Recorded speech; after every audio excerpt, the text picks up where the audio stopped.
I got fluent in Japanese thanks to the help of lots of Japanese media, pop culture, and TV shows. Now, I was studying the hardest back in like the early 2010s, like my age is really showing here, but yeah, there wasn't a whole lot available on like YouTube.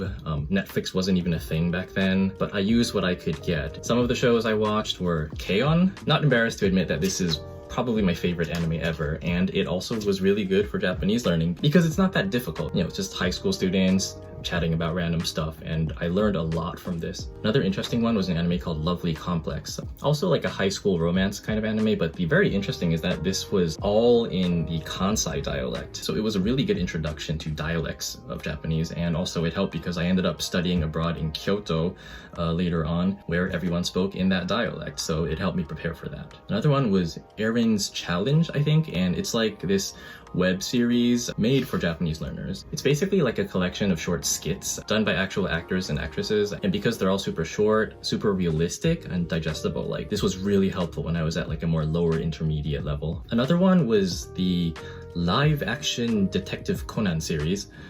This was really random, but it's just something I happened to find on YouTube. I wasn't even familiar with the Conan series at the time because it wasn't aired in the US. But anyways, it was surprisingly useful. A bit difficult at times because, you know, they're doing like detective work and talking about all sorts of like scientific forensic things, but it was still good and kind of reminded me that like it doesn't matter that much like what you watch, just whatever you have available to you is enough. And lastly, the big one was Terrace House. The very first season of Terrace House aired in like 2012, and that was perfect timing because I somehow found it. I don't remember how I found it, but I managed to watch the entire season. And reality TV is now a popular genre in Japan, but back in the day, I think Terrace House was the very first one, and it was an absolute gold mine for studying because it's realistic. And I don't know about later seasons, but I do believe the first season was almost entirely unscripted. So it was 100% just people being real Japanese people, and you can learn so much from that, not just in terms of the language, but also in terms of the cultural aspects and how to behave when you're in Japan and stuff like that. So still highly recommended.